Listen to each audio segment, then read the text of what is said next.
Go. So hello everyone and welcome back to the newly renamed 100 Proof Whitetails podcast. Just going to check some audios here and then we'll get into the story with the whole situation and all that. YouTube, we're good. So from now on, we're going to be over on the Old Tin Cup one just because I can't rename the channel over there. And hit the go live for Facebook.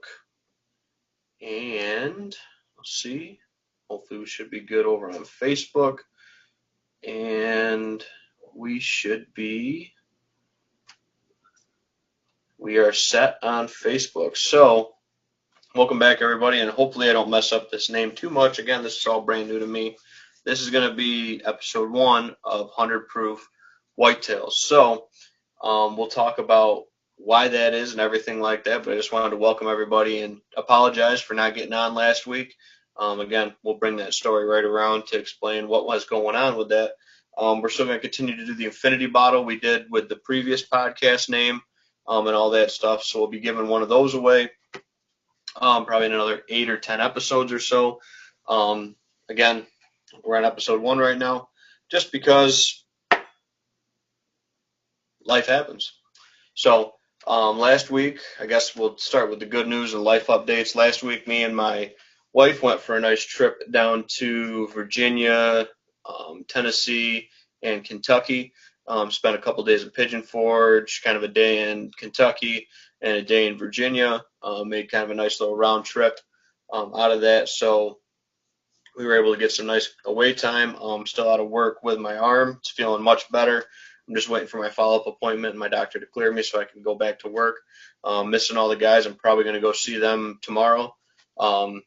Sit down, hang out with them a little bit because I haven't seen them in a couple weeks now. And I haven't been in work for, a little over a month and a half, almost 2 months now. So that's what we're doing, but we're going to start this off like we do every episode with a whiskey tonight, and I'm going to go with the Russell Single Barrel because my wife was gracious enough to allow me to take a pit stop on our vacation to the Wild Turkey Distillery. Now, they're under construction right now, so it wasn't the full tour we got back when we were dating, back when we were there in 2016. But we were there. We got to go to the Improv gift shop and all that stuff. And I actually got a bottle from Russell's that's in storage. So I figured a good one for this episode. I got new Wild Turkey glasses too. Everybody that knows me knows that I'm a big turkey fan. So the Russell's 10 is kind of my go-to daily, but I wanted something a little bit more, I guess, special tonight. So I went with the Russell Single Barrel that I got from Can-Am over there in Newark. So that's what we're drinking tonight. And like always, we're talking deer, we're talking habitat, we're talking wildlife, we're talking anything that you can tie into this podcast format, and anything that you guys might want to see talked about. Drop it into the comment section. These are live Q&A videos.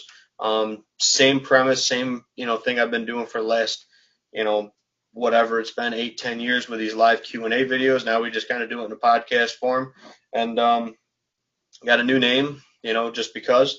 So I'm going to take a sip, and then we'll dive into why we got a new name and what else I got going on. And then, like I said, feel free to drop in your comments from where you're tuning in from, any questions or stuff you want to talk about tonight.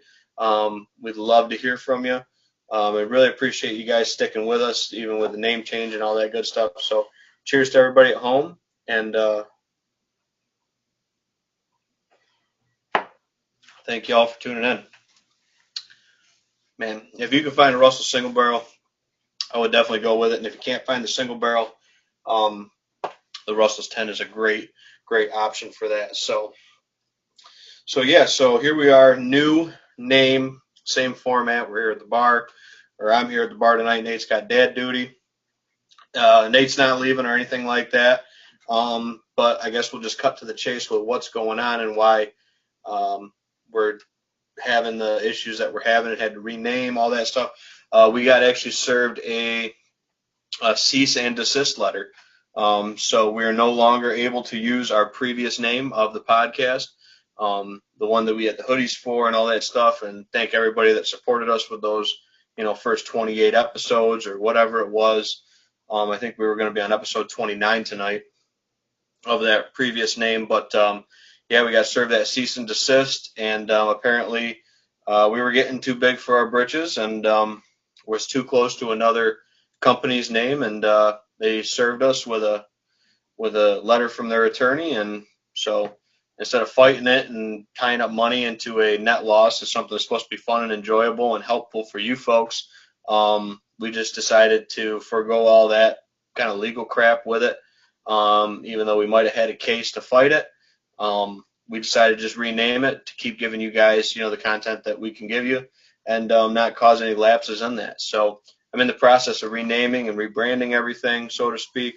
From now on, YouTube is the only thing I'm having issues with. So YouTube is now going to be all broadcast on my Old Tin Cup Habitat on the YouTube side of it, on the Old Tin Cup Habitat Restoration and Enhancement YouTube page, just for ease of that.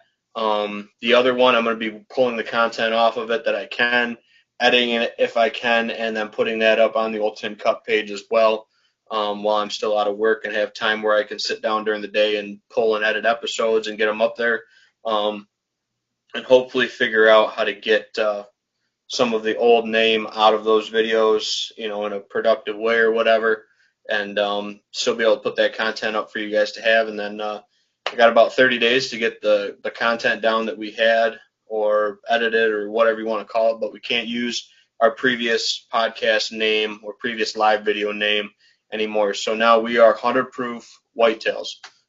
Did extensive Google searching, trademark searching, all that stuff to make sure that we're not stepping on anybody else's toes, and don't get served another cease and desist letter, because this has been kind of just a really crappy last 10 days, with all this stuff. So, and again, something that we're not doing for, any kind of money or anything like that, but we get shut down just because our name's a little close to a different company. So is what it is, but now it's 100 Proof Whitetails. Wanted to keep that nice logo my sister did up for us. So we'll have the logo, and then 100 Proof Whitetails is what we'll kind of call the show and all that stuff. But yeah, so that sucks. Again, it is what it is. Nothing we can do about it or change it. So yeah, so that's the unfortunate side of what's going on with everything lately. But on the plus side of stuff, weather's starting to turn again, I guess, in a negative way tonight. We had some flurries out there. Ground's all covered up. I was just starting to get a decent pile of sheds. You can see here in front of me. Had some friends come out with me this year, and been able to put some miles on, being out of work too. And we found found some old ones, found some new ones. Nothing with real size to it. We do have one decent old one that I found here on a property in Ontario County. But everything else, if you look at the pile from the other day, they're all little 1 points and 2 points, and there is a match set in there that I found, believe it or not. But I want to thank everybody that's been out and helped me pick up sheds this year. My wife actually found this one. This is actually off of a buck, believe it or not. We called Jim Beam. And this is his side that broke and hung on his head for about a month after he broke it. As you can see, it broke really hard. So he broke this during season, during a fight. And yeah, so that's a shed that she found when she was out with us the other day. Bear's found two of these all on his own. Let me see if I can find them. Bear found this one all by himself. Actually, this one was really impressive. He dove into a bush and pulled that one out. And then this is the other one he brought over to me the other day, this little butter scraper. So yeah, and then everything that I've seen this year is spotted. I've sent Bear on it and had him recover it. Let me try to think anything else here. The rest of these, I've picked these up, and then Nate went on spike patrol the other day with us and found these two right side spikes. So maybe there's some lefties out there, or maybe that's the match to the one Bear found. And I don't know. It's tough to say. I'll have to look at some pictures and see if we can match up these giant spikes. But Nate found two of those. Bear's found two. I think the pile's up to 14 or 15 this year with sheds. My wife's found this one, like I said, off of Jim Beam. And there's a couple other oldies in here. A couple nice younger guys that I found. these guys are all pretty decent little guys. Again, another 2 years or so, going to be ones we're going to be after and chasing. This one we found the other day, and then this one Bear and me found early on, and then my wife and me found this one together with Bear. And yeah, and then a couple from a property over in Ontario County. I picked up another couple sheds on. So been out there, been busy, been trying to really beat the brush to find some sheds. I got some ground left to cover, and a few bucks that I'm still looking for that I had pictures of that made it through season. So we'll see how that goes. But got a nice little pile here. I think there's like 13 or 14, something like that we've found collectively this year. And then there's one here that Nate found on a property in Ontario County that's not in the pile, so to speak. Couple deadheads, nothing crazy to report other than that one I found in Ontario County.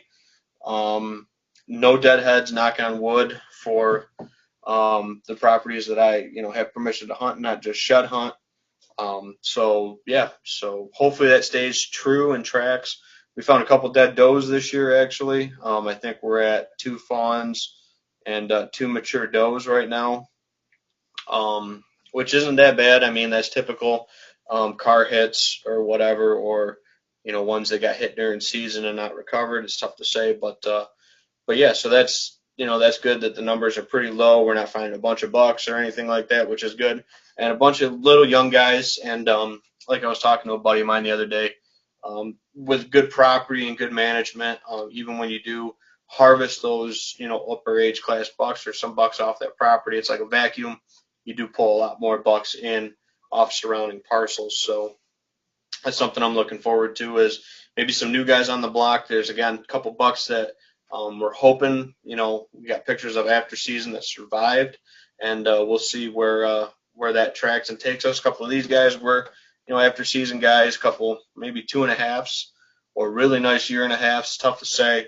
So there's a couple that are going to be like 2 or 3 next year, and maybe 3 or 4. We'll see with all that. So, and then Curly is kind of our number one buck that we're pretty sure made it through the season.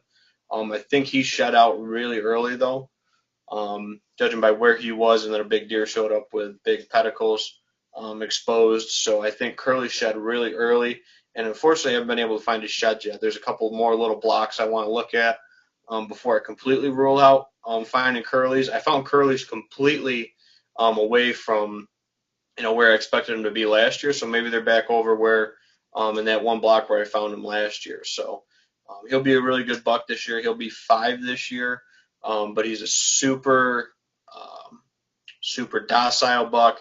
He's not a fighter. He's actually turned the other way when I've grunted at him or when had other bucks in front of me chasing does. He wants nothing to do with confrontation or other bucks or other deer.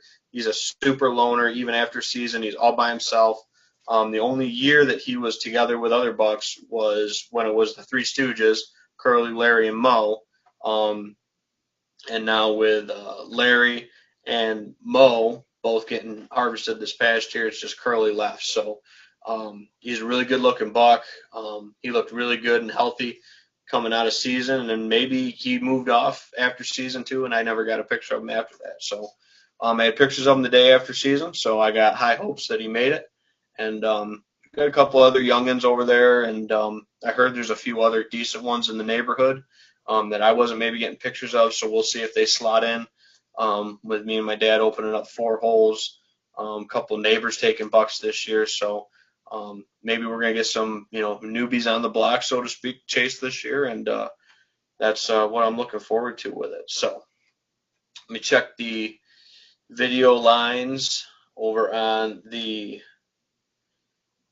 Bullhorn app. Nothing over there. Nothing on the YouTube and Facebook. My wife comments in, says cheers to the new. Yeah, so we're going with a new name now, with all the legal BS that we've been dealing with. So we decided to just switch it over to 100 Proof Whitetails is the name of it, trying to keep that theme of a little bit of whiskey, or with the 100 Proof opens up to other things like rum and stuff like that.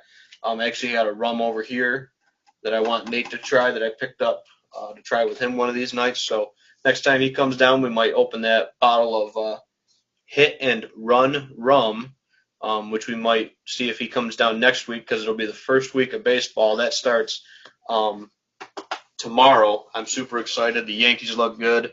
I'm really excited about that. I love baseball. I grew up playing baseball. Played in high school and wasn't going to play in college until I found the FLCC Woodsman's team and all that stuff. Um, so yeah, and the Woodsman's team just kind of fit me better than baseball at that point, and it was more like-minded people and all that stuff. So definitely enjoyed that and enjoyed winning a couple titles with Matt and Derek and Trevor and all them guys that we won those two back-to-back titles with. Couldn't ask for anything better for a couple Northeast championships. And they are doing a spring meet this year at the college as well. I don't know if I'll be down at it. I want to say it's I had the date because I was just talking to my old coach the other day. May 6th is the um, is the event at Finger Lakes College. So if you want to come down and check out an event at FLCC May 6th, they'll be doing a spring competition there. Um, FLCC, Paul Smith, and Alfred are just going to be the only ones there, I believe. So that's something to do, but got to give the Wisman's team a shout out and all those guys. And I know everybody's coming into town for my birthday in July too, so I look forward to seeing Derek. He's flying in for that, and Matt coming down, all that good stuff. So, and we got a couple bottles up here that if I don't get too thirsty, are going to be cracked that night. Hopefully, I don't dig into them before that. So. Bo Hunt comments in and says, "What do you think about Kansas banning trail cameras in the state land or on state land?" So with the trail cam ban, I heard about that. It hasn't been anything for New York yet that I'm aware of. Um, I think it's banning just on state land is what Bo's comment says. I haven't looked into it a lot. I don't hunt Kansas. I actually haven't hunted whitetails in another state, to be honest. So with the state land thing, I guess to my understanding, they were thinking it was putting more stress and pressure on the wildlife, particularly the whitetails and whatnot. Um, and I almost don't see a justification for it in that sense. Um, in my personal opinion, I think it would be more of a bigger issue in some place with heavier winter severities, um, or some of these places that were, wallows or whatever that have 30 trail cameras on them. I've talked to my buddy Derek who lives out in Idaho, and if you get on some of those wallows out there in some of those western states, you could have 15, 20, 30 trail cameras set up on one water hole, up in the mountains. So, that's the crazy thing about it. But yeah, I don't agree with it. Again, if you hunt Kansas and hunt state land, or I know they have different types of property out there, whether it's like state land or federal lands. They have some mixes of the two. In Kansas, I believe. I don't think it's I don't think it's something that needed to happen. I know Kansas, I think, is still a pro baiting state. I think that would do more for um, limiting deer pressure and people out in the woods feeding deer constantly and stuff like that. And I think it's going to make more pressure by people going out in the woods and scouting those deer rather than just letting a camera soak and set and forget it. Um, that's my 2 cents on it. I think you're way less intrusive, going in, setting a camera up and then letting it soak for several months at a time rather than going in there, a couple weekends, here, there, 3, 4 weekends, because you don't have that scouting data of your cameras. You got to go in there and ground truth it. You got to find the trails, find the scrapes, find the rubs, and see if those spots are what you're looking for, your setups. So I don't think it was a great thing. I think it's going to cost people that buy cameras in those states, retailers, especially in those states, I think are going to suffer from it. When you're talking cameras are, $100 a pop or so now. That's a good chunk of money for somebody to be missing out on, and you're probably talking hundreds and thousands of them across the state. So it's a pretty significant margin, I think, that's going to, affect these sporting good retailers and people that sell trail cameras. So yeah, I don't agree with the Kansas ban, but again, if you hunt Kansas and hunt public land in Kansas or state land in Kansas, you're gonna have to roll with it, unfortunately. And we'll see if they do that with New York. I don't believe that's the case. I know in certain applications, like Montezuma lands, you can't have cameras on. I believe that's because that's a federal land, if I'm not mistaken. So always check with, if to the best of your ability, check with that. Or if you have a question, call your local biologist, call your local game manager if it's like Montezuma for, the wetland properties or something like that. Just see what the situation is. I know most of our viewers in New York are here, but like I said, with this name change cease and desist letter, we had people obviously tuning in from other states because we got served that from a company that's based in a completely different state than us. So whatever state you're hunting in, make sure you keep up to date on your regs. Make sure you get your regulations book when you get your license every year to make sure that you're following the laws to the best of your ability. Steve Bogart comments and says, "What did I miss?" Oh, not much, Steve. Just a couple things. Me and my wife went on vacation, had a little road trip down to Tennessee and Indiana and Kentucky. I brought back some, or not Indiana, sorry, Virginia, Tennessee, and Kentucky. Didn't make it over to Indiana, but I got some Virginia whiskey, Brady's. Actually, I'm wearing one of Brady's distillery shirts. So May Contain Bourbon. I thought that was pretty cool. I ended up picking up their Blue Label bourbon that they got. I tried a bunch of them there, and that was my favorite one. And basically everywhere we tasted, we ended up picking up something that we liked, either I liked or my wife liked. We found a few things that she liked too, and able to find a couple Tennessee bourbons and Tennessee whiskeys we both liked and enjoyed. And unfortunately for my buddy Derek, because he hates like the pickles and the pickleback stuff that we used to do in college and all that good stuff, we got some, I think they're from Old Smoky. We got whiskey pickles that are soaked in moonshine that I got just to give Derek a little agitation for my birthday. So they're a jar of pickles that are soaked in moonshine. You got some Old Smoky moonshine pickles, and we'll be cracking these out for my birthday. Just because I know how much Derek hates having those pickleback shots and all that stuff. So we had a whole slew of stuff across the bar. Got some stuff from different wineries down there. Tried some Muscadine wine for the first time, which is a grape that grows exclusively below the Mason-Dixon. So that was cool to try some different wines and different grapes that we don't get up here in the Finger Lakes. So it was a good time. Bunch of stuff. We got to go to Wild Turkey and a couple other places in Pigeon Forge is where we spent most of our time, in Gatlinburg, that area. So we had a good time and found some stuff I liked, found some stuff she liked, and a couple bottles that you can't find in New York because of distribution that I've been looking for. We think, just looking down, Early Times Bottled and Bond. I was able to find that. I haven't seen that in New York, at least any in my local stores. And that's one I hear a lot about. I have Cooper's Craft 100 that I picked up. I have a Remus, George Remus Cast Strength, that is not in New York that I know of. Never seen it, any of the Remus products. So I got one of those. Like I said, I got the Brady's and some Tennessee Shine Co. Couple of those, picked up a couple of gifts, stuff like that. So it was a good trip all around, and again, got to go to Wild Turkey. Didn't get to see Jimmy Russell there this time. Again, they got that place under construction right now and got the temporary gift shop, but my wife was gracious enough to let me buy my first Glencairns. These are Wild Turkey Glencairns, and that's what I'm drinking tonight, is a Russell single barrel from a store up here.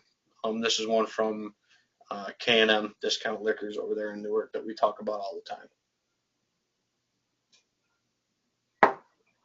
But yeah, definitely a great trip, and looking forward to it. And a new bar mat runner too, right here, came from Wild Turkey. Replaced my other one that was getting a little beat up, so I got two Wild Turkey bar runners now. But yeah, Steve says sick. It's great when the missus finds something too. Sounds like nice cuisine. Yeah, no, it was a great trip, and the food was good down there. We went to Dolly Parton's Stampede. It's like a dinner show where they serve you a four-course Southern dinner: fried chicken, potatoes, corn, gravy, and cornbread for dessert. And it was great. Our what was it? No, it was apple. It was like apple turnover for dessert.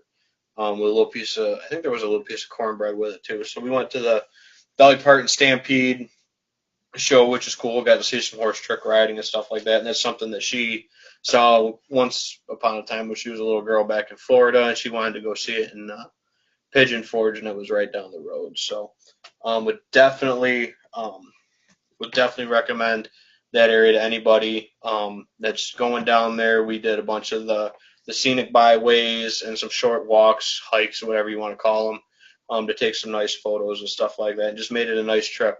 Um, Played some mini golf. That's something me and my wife have done since we've been together. We do that every time we're on vacation, or when we were on our honeymoon, we did mini golf. That's kind of our thing that we do. We go play some mini golf. Neither of us are very good at it, but it's always a good time. So Steve says the Glencairn glasses are nice. Can't wait to hear your reviews of those. Glad my guys had time. Glad you guys had a great time, my friend. Yeah, Steve, absolutely. Yeah, so we actually had to switch the name of the podcast. If you missed that first part of the show, Steve, we got served a cease and desist order for the name that we were using before. So now the show is 100 Proof Whitetails for everybody else tuning in, checking it out now. And that's just because we don't make any money with this. So it was easier for us to change the name than it was to try to go to court and fight this or whatever way it was going to go, with that. So we changed the name, kept the logo, because logo, obviously, they don't own anything like that. But we had to switch the name. So now it's 100 Proof Whitetails. And so for the last week, 10 days, I've been constantly searching, to make sure that there's no other conflicts of names. I've searched on Instagram, TikTok, Apple Podcasts, Spotify. I've looked all across all the platforms that I can think of, and Google searched extensively and gone multiple lists deep and pages deep in the search bar to, try to make sure that's not taken. And it was actually an idea my dad had. We just kind of flopped it. His was Whitetails at 100 Proof. I just thought 100 Proof Whitetails flowed better going forward with it. So unfortunately, it is what it is. But we're going to keep doing these live Q&As because everybody enjoys them. Everybody loves it when we have other guests on, like Jesse, Connor. Everybody gave us great feedback when we had people on. Nate always when he's on with me. He's kind of my right hand man with this, and I wanted to make sure before we changed the name that we had one that we both liked too, because he's been with me since the beginning of this as well. And Ryan on talking about the hound hunting and stuff like that. Keith's been on before. Jake's been on before. So yeah, so I don't know if I'll lose all my fresh crack videos that I did on that other show, but we're gonna, try to tie that back into this new channel. I can't rename my YouTube channel, so everything on YouTube now is going to be on the Old Tin Cup page. So if you're watching this on Facebook and you want to watch on YouTube some other time, it's on the Old Tin Cup Habitat Restoration and Enhancement Facebook page. Look in the videos. I'll have a whole playlist for this podcast. This is going to be, again, episode 1 of the 100 Proof Whitetails going forward with it. So, and now I have to find out, what I got to do or what I can do with these last 20 hoodies that I got with the previous name on it. My dad said just take a Sharpie and cross it off and write 100 Proof Whitetails on it after you cross off the old name. And I was like, yeah, so that'd be pretty comical for sure. So, so we do have a few hoodies still available. Again, I got to figure out if I can get the name off of them or cross it out or how I would do that. Maybe I'll talk to my wife who does cricket stuff and try to figure it out. Maybe a way to modify them up or, edit them up or whatever. So Steve says, heard that. That's crazy. It's not about the name anyway. It's about the content. Yeah, I think the way to go with it is just take a Sharpie or maybe like some of that whiteout tape and just white it out, or maybe just a piece of Scotch tape and just write 100 Proof Whitetails on it and hand it to people. Maybe that's what we do. But apparently we were getting big enough to reach out to other states because, like I said, they were from one of the Carolinas where we got served the cease and desist from. So unfortunately, it is what it is. But uh, so yeah, so that's it. Other than that, um, I literally got back from vacation, much to my wife's dismay. Went right back out on the road and did a property visit. Um, so I am doing property visits. I have a few left scheduled, and then a few that I'm fitting in, here and there as I go. So trying to get everything I can scheduled with the property visits and the layouts and all that stuff this year. So that's keeping me plenty busy. Um, and then what's it? This coming Thursday, if the weather holds and looks good, I'll be going down to the Wellsville, Upper Genesee National Deer Association seminar. I'll be driving down there. I don't know if I'm going to stay overnight or what I'm going to do yet. But going down to their seminar, they got Steve Shirk from Shirk's Guide Service down there and the Pert Near guys presenting seminars for their seminar series. So I'm definitely looking forward to that. Seeing the Pert Near guys. I've never met Steve Shirk before, so maybe I'll get to hang out with him and have a beer and stuff like that or whatnot down there at the gun club where it's at. But that's next Thursday. I believe that's the 6th. So yeah, a lot of stuff coming up the next couple of days. I got family coming up into town this weekend for get-togethers and stuff like that. So just a good time. The weather's breaking. As I say that, it's snowing out there right now. But hopefully the snow goes away. I can get a few more blocks of timber covered for sheds. And I would like to add to the pile. Typically, when you say you got 15 sheds, it's a little bit more of a pile than this. But when you got, almost a dozen of them that are 1 points and 2 points, it doesn't make a pile very quick, unfortunately. But there's a few good ones mixed in there. I just haven't found. Curly is the main one I'm looking for. And if I don't find them, I don't find them. Again, maybe I got to look back in that block where I found them last year, and that's where I'll find them this year.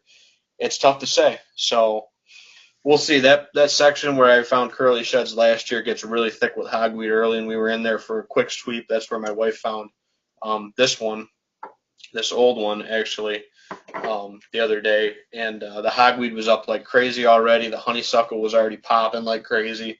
So a couple of my spots, I'm not going to be able to get in there to shut hunt them much anymore coming up soon, especially if we keep having some of these sunny days. That hogweed just seems like it comes up through the snow every year. This one, actually, a funny story with this, we were actually finishing up. Nate was on the phone. I think he was on the phone with his dad. He was a couple rows away from us. We were finishing the pass, getting ready to wrap it up and, get bear under control so we could get him in the car and collared up and put him on the leash and stuff like that. And Hannah looks down and she's like, right there. And literally 5 feet away from us, this shed sitting there with his brow tine sticking up, this sticking up, and the little bit of the base sticking up. We were right on top of it. And again, it makes you think how many, we did find some really small ones, but how many do you walk by, every year? I think we walk by at least the same amount that we pick up, I would say. I think there was a study that they did at a research facility, Penn. They were, saying that they only found 35% in a 400, I think it was a 400 acre enclosure. They only found like 36, I think, percent of the antlers off the bucks in that study pen. So who knows, what we're finding compared to what's out there. I figure we walk past at least everyone we pick up, we at least walk past one or two is what I figure. So I think with 13 or 14 this year, I think we're doing pretty good. Again, no doozies. I mean, this one is the best one I've found this year. This is a pretty good one. That's an oldie but a goodie. This one was at a client piece of property in Ontario County. Nice shed, one that, like I said, I'm just waiting to meet up with him so I can get it to him. I got the little shed tag down here from Extreme Element Outdoors. He sent me a bunch of those, and that's what I got them marked up with so I can keep them separate. But that's my best one I found this year. It's a pretty good side off of a nice 8-point, but a few years old.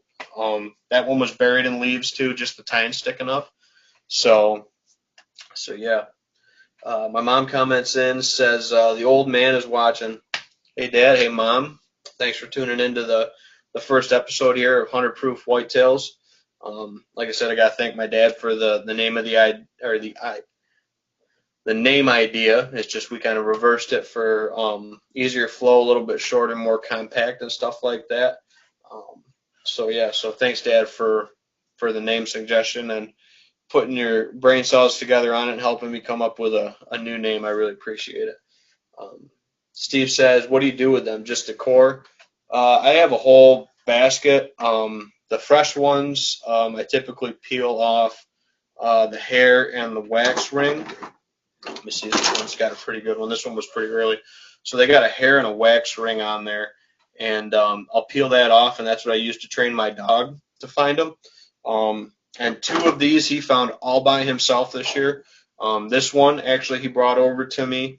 And this one, me and Nate actually watched him jump into a mix of rosebush and bush honeysuckle, and all of a sudden he comes hauling this out of that bush, like jumped headfirst into it, almost full speed, comes out with this, and I'm like, how the heck did he find this old shed, in that bush? So that's what I do with the fresh ones. I peel the wax ring and the hair and stuff off of them, and then put that on sheds that I'm training him with and running tests with out in the yard, stuff like that, or at the property where I'm running him.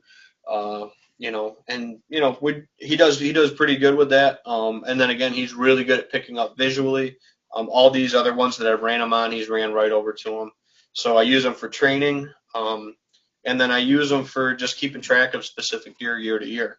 There's some deer, most of the deer down here that I've, killed the last, what is it, 10, 11 that I've killed. Just about every one of them, I think short of the three on my grandmother's, I think every one of them, and then Bud didn't have them. So I think four of the 11 or so bucks that I've killed, I didn't have a shed to. The rest of them I have a shed to, or now multiple years of sheds with. St. Patrick, I had 2 years of matching sheds with him, and it's following these deer year to year. It's something to get out there in the springtime, do my springtime scouting, look at habitat projects that I need to do, maybe stand locations I'm going to move, get some friends out there, get the dog, my wife, a couple buddies, and we'll go, put some miles on and, get some good exercise and pick up some antlers. And it's not like walking around a track. I try to give people fair warning when they come out with me that our ground's pretty thick and nasty. You're going to get tore up by pricker bushes. You're going to be crawling maybe in some spots, or maybe taking a long way around when we're walking our kind of transect lines that we do with the property to kind of grit it up when we lay it out to shed hunt it. But that's how you got to cover it to get the most antlers. And again, as you can see, we still miss antlers every year. This piece I'd never shed hunted before, where I found the big guys. So, but yeah. And this one was an old one too. This one was right in one of our food plots, right on the edge of one of our food plots in the goldenrod.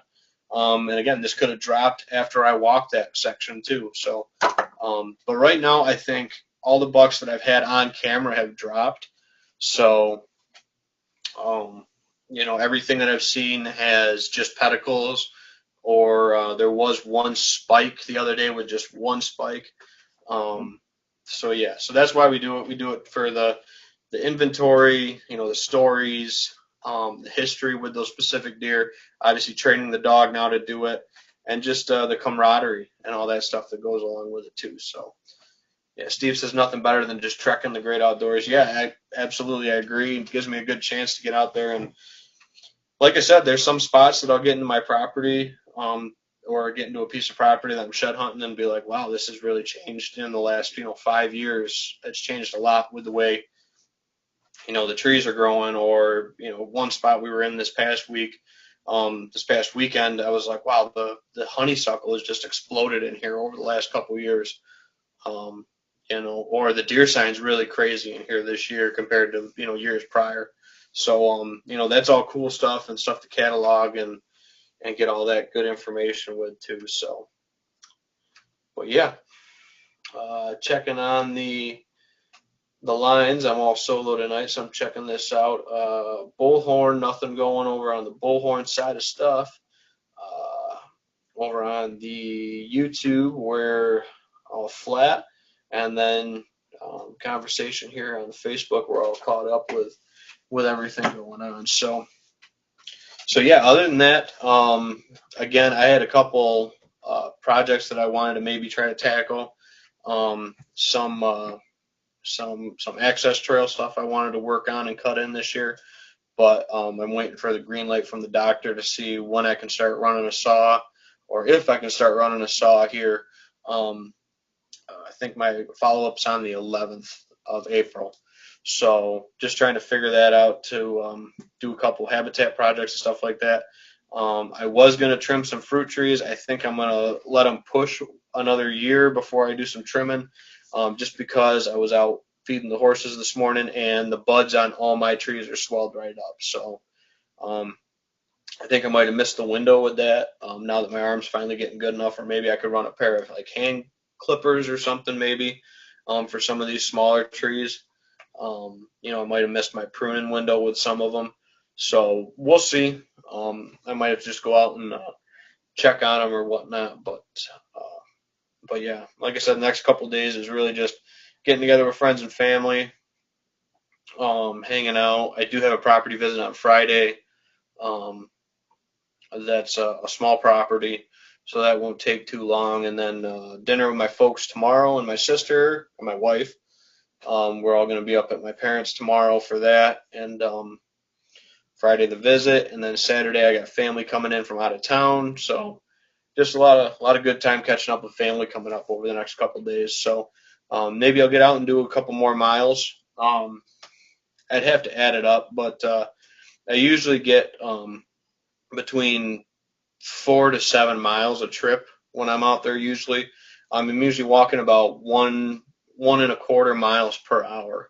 Roughly is about what I figure with my tracker and all that stuff with my data. So I'm out there at a pretty good clip, scouting and buzzing through the woods and looking for antlers, and that's how I've come up with quite a few of them. And my dog's real happy. He's got antlers to last him a lifetime. And like I said, maybe these are going to be future bucks we talk about in future stories. Maybe this will be Weller, and maybe that one will be stag, or who knows what we'll what we'll name bucks going forward. I know last year we did kind of the crafty bar bucks, or the crafty bar bucks, the Phelps bar bucks, like Crafty, Dono, Smoking Tails, Clipper, Halfway. We had a bunch of those names and stuff like that. My dad ended up killing Halfway, and then Smokey, who's named after Smoking Tails, got shot by a neighbor. So I'm pretty sure that that Clipper made it through, Crafty made it through, and I'm pretty sure Dono made it through as well. None of these sheds are from those bucks, but again, I still have a couple blocks I got to look at. So we'll see how it goes, and I'm looking forward to a couple of those up-and-comer bucks. They might be hit listers next year. We'll see how it all shakes out, and if they stick around, and then hopefully Curly's around, because like I said, that's kind of the main guy that I'm after, so to speak, this upcoming year. So, but no, other than that, I was going to order some trees this year, but I decided not to. Didn't really have it in the budget line this year. Did my taxes the other day, or put my tax paperwork together, and it just seems the more and more I do this, the more and more it's kind of net losses across the board, even with the consulting and the real estate side. Like technically this year for real estate, I made less money than I spent on dues and advertising and that kind of stuff. So it's kind of unfortunate for some of it, but it is stuff that I love and do enjoy doing. And the consulting stuff, between what New York State takes for taxes, it's hard to make any money on property visits and stuff like that. So but I'm still plugging away at it.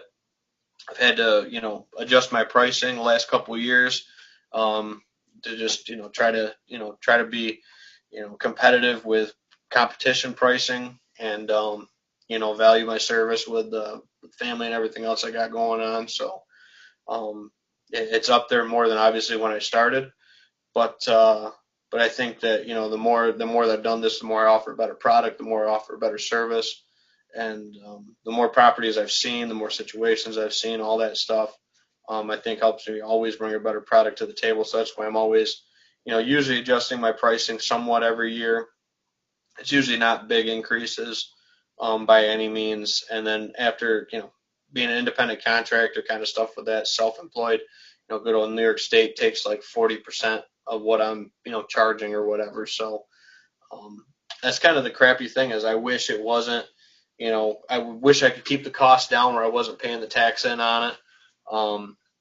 Just to offer it to folks to cheaper, but by the time you take money out of it and a full day of your time, at minimum for a property, let alone if it's 200 acres or better, you're going to probably be there 2 days to lay it out and do it right and cover it. It's really really hard to do that for just a couple $100. It's tough to justify the time, and plus offering the map with it, a nice completed one from Huntera Maps, a full write up, and where to go with your property, the game plan, different areas of improvement, different sections on how to improve it, what to improve on it, the stand locations we mark and ribbon throughout the day if we're doing some of that stuff with it. All that stuff just kind of comes together, and it makes a fun and enjoyable day. And I love sitting down and trying to figure out that puzzle. But that Wellsville visit the other day, I got there right around, I think it was 9 o'clock, and by the time I got done typing the plan up in their cabin that night, it was 10:45. So it was a full day. By the time I got the map drawn up, everything typed up for them, everything like that, it was a full on 12, 13, 14-hour day. And and that's how you can bring the best to it. You don't take it home and sit on it for a week or sit on it for a month and then give it back to them. You got to get it while it's fresh in your head. I'm taking notes throughout the day. I'm marking up the map as I go throughout the day. All that stuff to just keep that right fresh on my phone or on my hand drawn map or whatever way I'm doing it. Depends on cell service a lot of that time. But writing up specific areas, putting ribbon in and then marking the ribbon accordingly, so then that transfers onto the map. And then just answering their questions, and then specific stuff they want to know more about.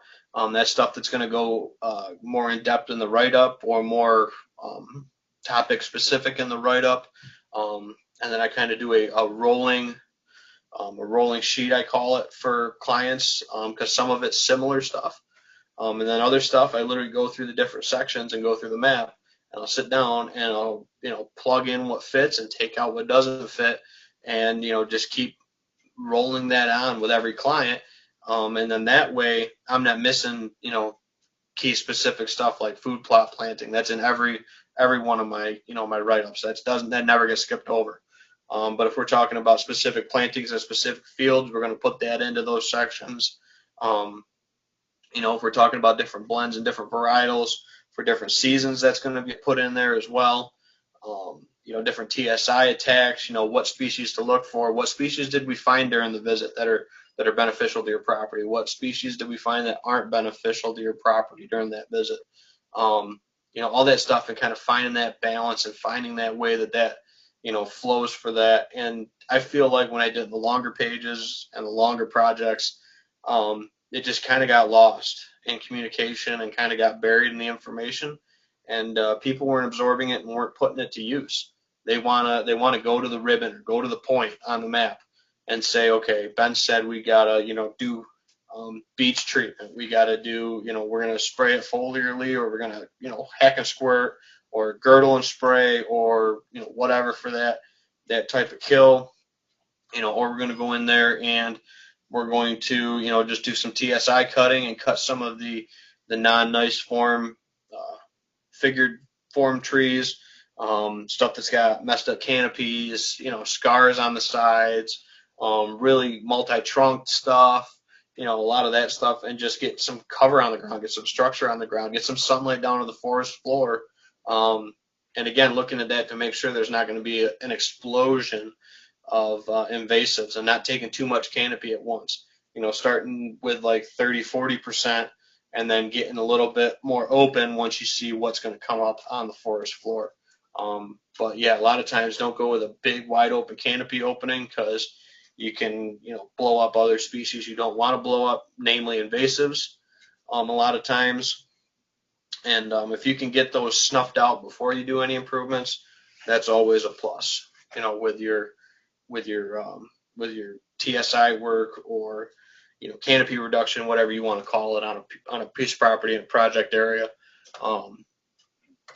And it's going to be easier for you to maintain that area going forward if you get the invasives or the non-desirables out of there to begin with. You're just going to be saving yourself, more steps going forward with it. So, but yeah, that's kind of the deal with it. Like I said, I got a few more I got to get to this year. I think I got at least another 5, I think, that I got scheduled right now. I am doing a few more. Turkey season I typically take off, but I might fit you in if you give me a turkey invite too. Wink wink, hint hint. But yeah, I'm looking forward to it. We'll see if I end up going out to Connecticut this year for a follow-up. I know my client out there has talked about having me back out to Connecticut. That's always a good time. See some different country, see some colonial kind of ground, I call it. Kind of undisturbed, rolly, bluffy hillside stuff was really cool out there in Kentucky, Connecticut, where he is, up in the hills there of Connecticut. That's a cool place. Look forward to getting back out there at some point with those guys. There was a guy in PA. We'll see if that gets worked out. That was going to be an early summer trip. So that's going to be after turkey season. And then a few more localies here. Got to go back Wellsville area again for another visit. And then I'll have a couple here, Wayne County, Ontario County. Trying to think the last one, Yates County, I think. So yeah, so staying busy with it, definitely. And it just seems like I'll turn around, get back, and just get caught up with it, and somebody else will reach back out to me about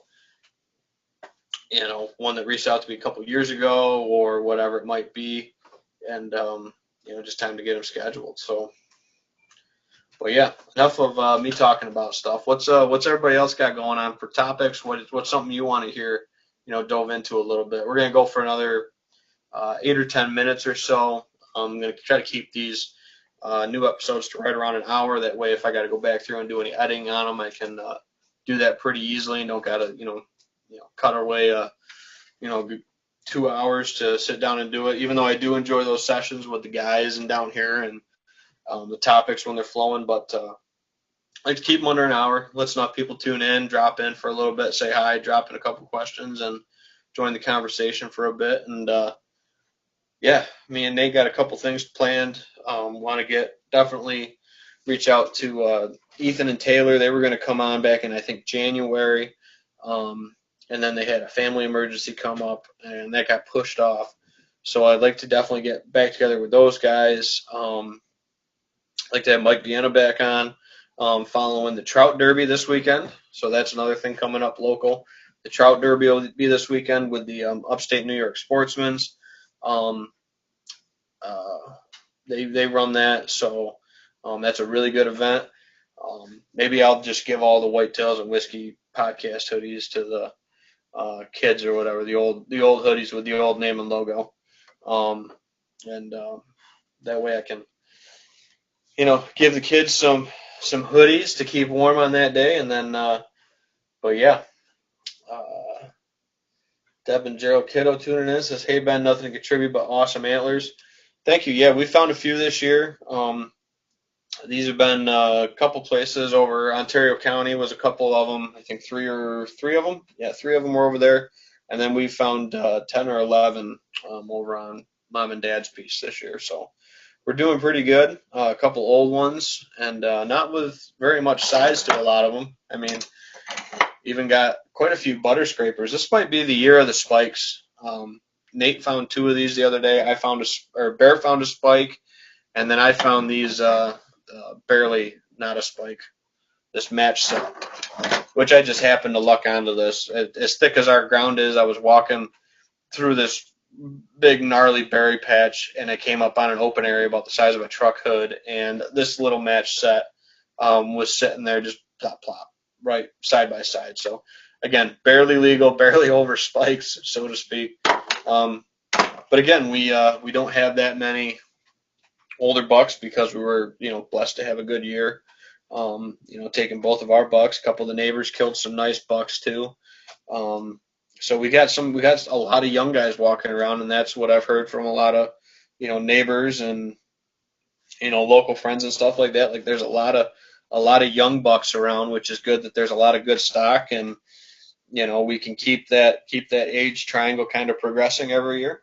As we take off some of the higher aged bucks, and and we work hard at it to put ourselves in those positions to get those older bucks, and to hunt it right, hunt it smart, and that's the strategies and stuff that we talk about on this show. And you guys bring the topics in and ask the questions, and we'll answer them for you the best we can. And like I said, hopefully Nate's back on with me next week, and we can get some other guests back in, maybe some new guests, a couple other things.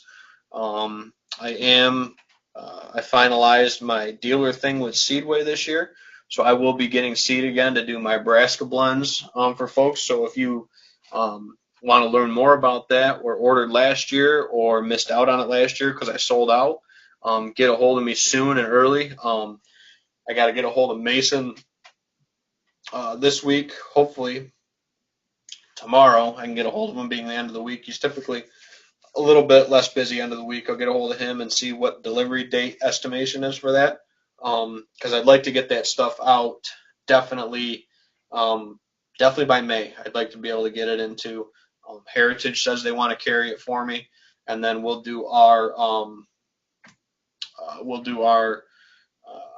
sales here at the house and local pickups at mom and dad's as well, if I can, to keep it going forward with it, all that stuff. So the other cool things, they said that they can custom mix it for me.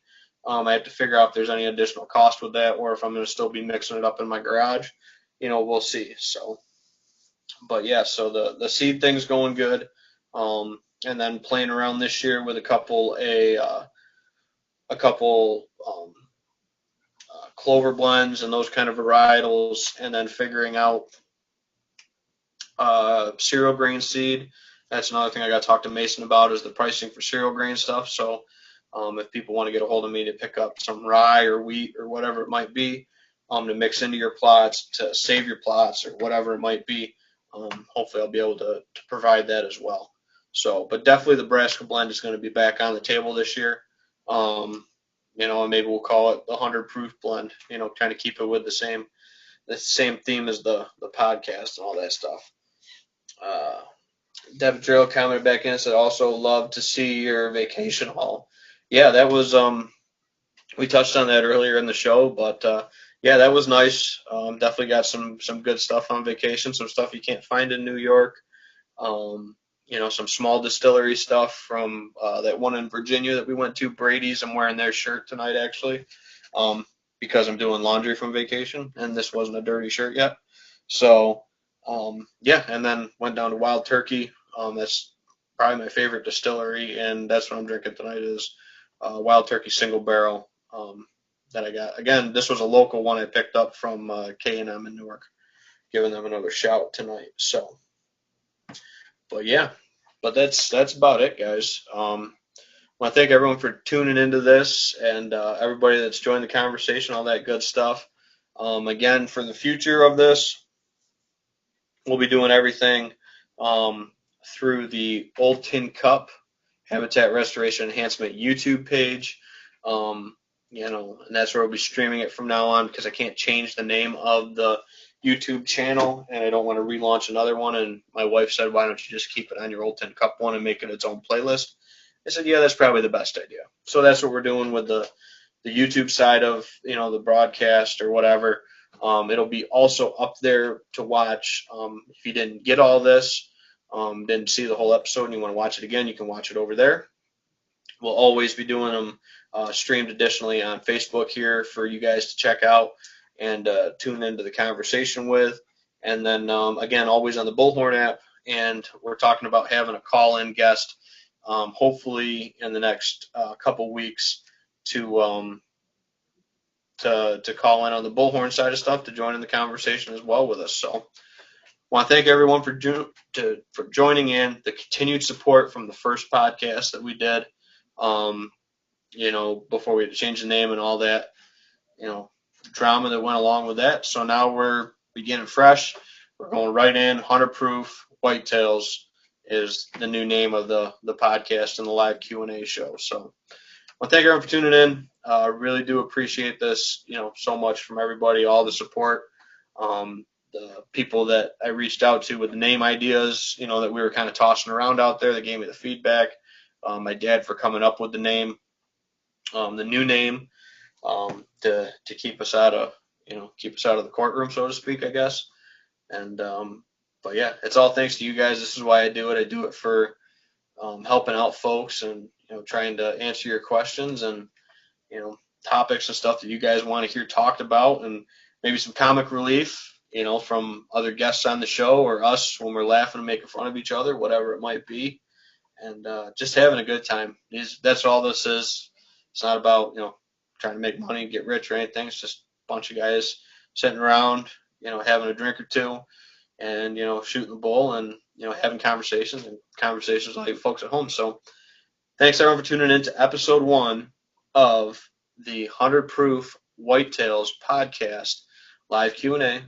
We'll catch you all next week, down here at the bar or wherever we're at. Maybe we'll go back to the shed at Nate's for episode 2. Tough to say, but yeah, again, check us out. The Facebook page is been changed over already, and then the YouTube, like I said, is all going over to the Old Tin Cup going forward. So thank you guys. Ben Williams here from 100 Proof Whitetails, and I'll catch you all next time at the show, guys. Take care. Thanks for tuning in.